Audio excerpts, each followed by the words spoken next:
il nous reste quelques minutes pour parler quand même d'un gros morceau. On va essayer de le faire de manière structurée. On avait fait il y a quelques semaines, Dylan, nos pronos. On va peut-être les remontrer. On va montrer surtout qu'on était très très loin du compte, puisque voilà, on avait quasiment tous vu les Bucks arriver loin et les Suns aussi. Finalement, il n'y a pas les Bucks, il n'y a pas les Suns, il reste les Warriors. Donc on voit un peu ma tête avec Warriors contre Bucks. Donc je suis presque bon, sans l'être vraiment. Donc voilà, enlevons vite ce tableau. Clairement, on va surtout se focaliser, messieurs, sur un focus en plusieurs points. On va faire des match-up et on va faire match-up coach, match-up star d'équipe, match-up 5 majeurs, match-up banc. Okay, et vous me dites, à la présentation des éléments qu'on va vous montrer, ce qui vous hype le plus et qui a l'avantage. Okay, avant ça, on va peut-être partir sur la présentation quand même des deux équipes, et notamment celle des Warriors, puisque c'est une équipe qui trust les finales NBA depuis quelques saisons maintenant.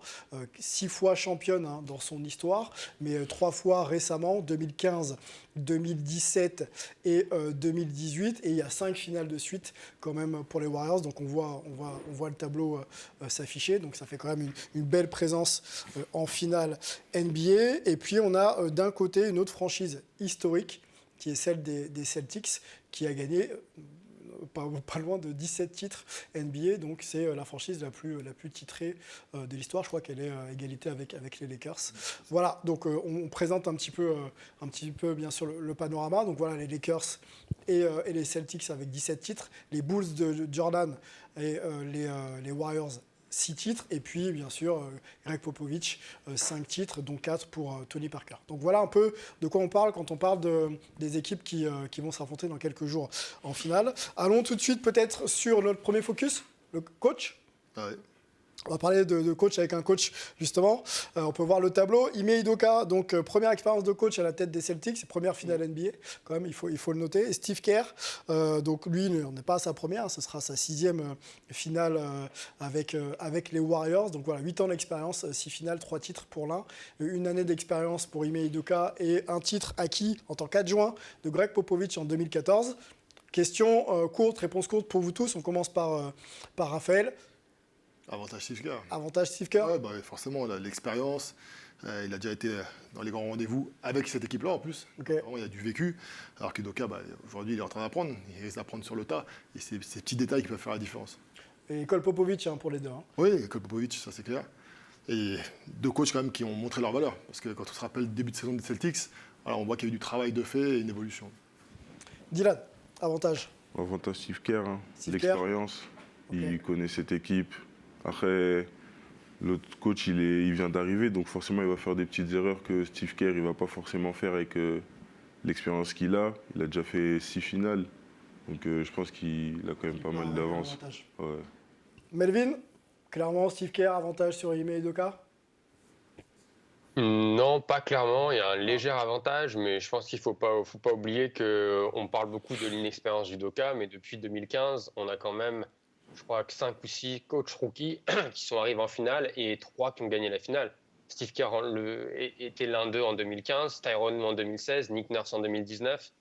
Donc, pour moi, oui, il y a une légère expérience pour Steve Kerr, mais léger avantage pour Steve Kerr, mais c'est pas ce qui va faire la différence sur la série.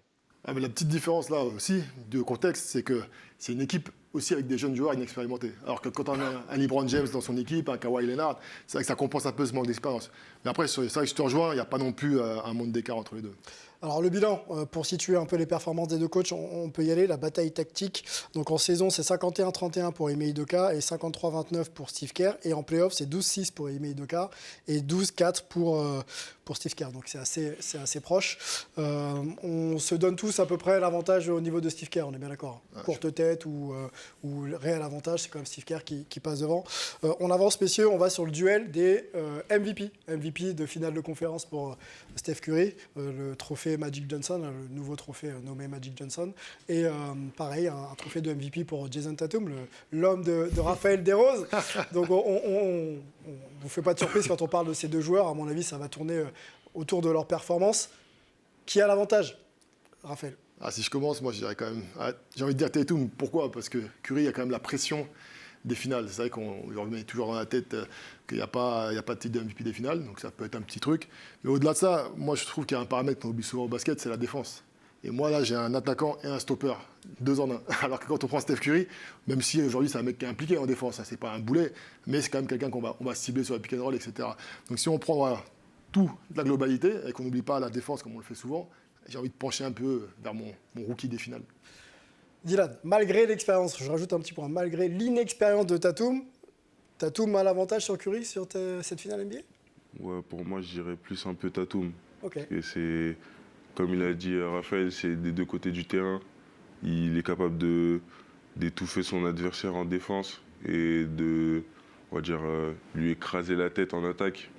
C'est vraiment, malgré son jeune âge et le fait qu'il n'ait pas d'expérience de finale, il est quand même, ça reste quand même un très fort joueur. Donc je pense que pendant ces finales, il va prendre un peu les Celtics sur son dos pour pouvoir aller chercher son premier titre. Ok, on peut peut-être présenter le palmarès de Jason Tatum, jeune joueur, 24 ans, 3 fois All-Star, 2 fois All-NBA Team et donc MVP des finales de conférence Est. Et puis on peut, puisqu'on est sur le focus joueur, parler de l'énorme palmarès de Stephen Curry. 3 fois champion NBA, 8 fois All-Star, 8 fois All-NBA Team, 2 fois MVP, dont 1 à l'unanimité, hein, le seul et l'unique de l'histoire. Et donc MVP MVP des finales de conférence, trophée Magic Johnson, et puis MVP du All-Star, c'est anecdotique, mais c'est encore un trophée qu'il a pris cette saison. Melvin, est-ce que tu peux contrebalancer un peu Steph Curry? Est-ce que tu peux le remettre dans la discussion ou pas? Avec grand plaisir. On a aussi oublié meilleur shooter de l'histoire et de loin à ce beau palmarès. Je suis pas d'accord avec ce qui a été dit sur Steph de la part de Raphaël au niveau de la pression. Honnêtement, quand tu vois le palmarès qu'il a, je pense qu'il n'y a aucune pression. Lui, personnellement, ne pas avoir le titre de MVP des finales, c'est pas quelque chose qui l'empêche de dormir, et je pense pas qu'il va déjouer pour essayer absolument d'avoir ce titre-là dans les 2 semaines qui arrivent. Après, ce qu'on n'a pas dit, je suis d'accord que défensivement, Tatum est meilleur, effectivement. Maintenant, Curry a énormément progressé là-dessus. C'est plus un défenseur que tu peux attaquer comme c'était dans le passé. Et puis après, ce qui n'a pas été dit, c'est que Steph Curry, c'est le système de Golden State. C'est-à-dire que tout tourne autour de lui. Et c'est un système qu'on connaît. C'est un système qui est fait autour de son mouvement, autour de sa menace du tir à 3 points. Et derrière lui, tout suit. Donc pour moi, c'est avantage Steph Curry et j'espère qu'il aura ce titre de finale MVP, mais même s'il ne l'a pas, je pense que ce ne sera pas la fin du monde. Antoine, je ne te fais pas réagir sur les focus joueurs. On va aller directement avec toi sur les 5 majeurs supposés des équipes qui vont se retrouver en finale dans quelques jours maintenant. Ce sera le 2 juin du côté de San Francisco pour le match 1. Nous, on a en starting line-up, donc 5 majeurs, Stephen Curry, Klay Thompson, Andrew Wiggins, Draymond Green, Kevin Looney. Et pour les Celtics de Boston, Jason Tatum, Al Horford, Jaylen Brown, Marcus Smart, Robert Williams III. Avantage à qui, Antoine, quand tu vois ces 2-5 majeurs? Il va y avoir des tout petits changements ici et là, on va voir, mais j'ai envie de dire forcément les Warriors, parce que l'expérience, on l'a mentionné sur beaucoup de choses. Je vois aussi que Andrew Wiggins a passé une vraie étape. Maintenant, il y a quand même une vraie cohésion. C'est un groupe qui a été ensemble, qui est passé par des épreuves du côté de Boston. Donc, ils vont montrer des choses intéressantes aussi. Et au niveau du jeu, moi, ce que j'ai vraiment bien aimé chez les Celtics, c'est ce côté bulldozer, un petit peu indéboulonnable, à l'image de son coach aussi d'ailleurs, pour revenir sur le premier sujet. Et donc, j'attends quand même de voir un petit peu ce qui va se passer au premier et au deuxième match. Les bancs, rapidement. On y va, messieurs, sur les bancs. Vous voulez discuter 5 majeurs un peu? On n'a plus trop de temps. On mélange les deux. Alors, on montre le banc aussi, puis on discute globalement. Donc les bancs des Warriors, c'est Jordan Poole, Bjelica, Moses Moody, Jonathan Kuminga et Otto Porter Jr. On a oublié un André Iguodala, Melvin, mais on ne sait pas s'il sera valide. Grant Williams, Derrick White, Peyton Pritchard, Malik Fitz et Luke Cornett pour les Celtics. Qui a le meilleur banc, Raphaël? Alors, moi, je pense qu'il y a vraiment le meilleur 6e homme, il est du côté de Golden State. Ouais. Et que c'est quand même assez équilibré. Moi, je pense sur Golden State. Parce que 5 majeurs, je penchais plus sur les Celtics, Ouais. parce que une raquette plus dense, je pense, plus polyvalente. Ouais. Mais c'est vrai que quand on a Jordan Poole qui peut sortir du banc, c'est un vrai relais de Steph Curry le jour où il est serré de trop près, etc. Donc il y a vraiment un joueur qui peut faire la différence, contrairement au banc des Celtics qui est très bon, mais il n'y a pas ce mec qui va changer le cours d'un match. Dylan, 5 majeurs, bon, qui est l'avantage? 5 majeurs, je dirais les Celtics. Parce que ouais, la raquette, elle est plus dense. T'es un homme des Celtics, hein. Ouais, Sans que, quoi qu'il arrive, Celtics. Non, après, sur le banc, je dirais ouais, les Warriors, parce que ils ont vraiment un ou deux joueurs qui peuvent sortir du lot et amener beaucoup plus de peps si l'un des deux cadres, Steph ou Clay, ils sont un peu en dessous.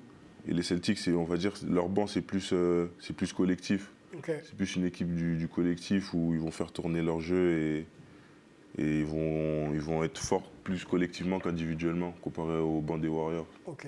Je vais vers Melvin. Même question pour toi, banc et 5 majeurs. Messieurs, réfléchissez vite sur une question courte sur un éventuel facteur X que vous pourriez identifier aussi sur ces finales. Ça peut être un mec du banc ou justement un starter qui pourrait surperformer. Melvin, rapidement, banc et starting line-up des deux équipes, qui a l'avantage?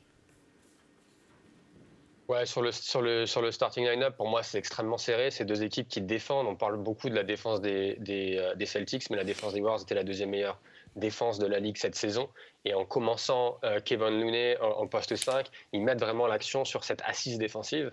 Maintenant, au niveau du banc, je ne sais pas si on peut vraiment parler de banc pour les Celtics. C'est-à-dire que les Celtics, il y a deux joueurs. Il y a Grant Williams et Derrick White qui sont dans la rotation.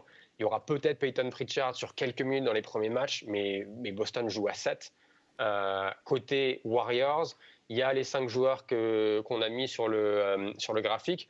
On a oublié André Iguodala, comme tu l'as dit, on va voir s'il va jouer. Mais on a aussi également surtout oublié Gary Payton de second, qui devrait être de retour après s'être cassé le coude contre Memphis. Et s'il est de retour, ça sera quand même une grosse plus-value pour les Warriors, parce que c'est un joueur qui est une peste en défense, c'est un joueur qui est très intelligent en attaque avec ses coupes, qui peut mettre un peu dedans.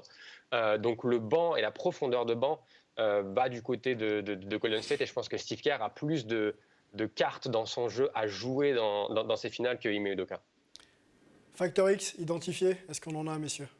Moi, je dirais Jordan Poole. Jordan Poole? Ouais. Moi, Klay Thompson.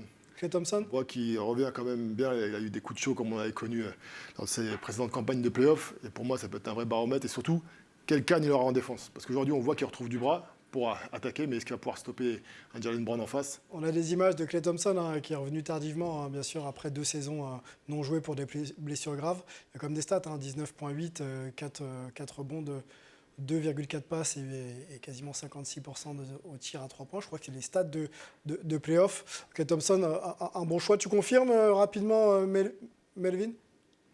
Dis-moi. Alors, je confirme ce que dit Raphaël. Après, je pense que défensivement, il aura moins de mal. Par exemple, si vous le mettez sur un Damian Lillard, sur un Ja Morant, aujourd'hui, il a beaucoup plus de mal qu'avant ses 2 blessures. Par contre, je pense que sur Tatum et Brown, il devrait pouvoir tenir le coup. Les 56% à 3 points, c'est pas la bonne stat. Il est autour de 40%, qui est toujours énorme en play-off. Après...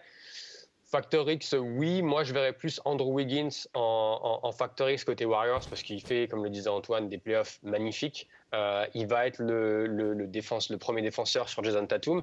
Et est-ce qu'il peut continuer à mettre dedans, à donner entre 15 et 20 points aux Warriors, et à continuer surtout à être extrêmement actif au rebond offensif? C'est quelque chose qui a vraiment souri aux Warriors lors des 3 premières séries.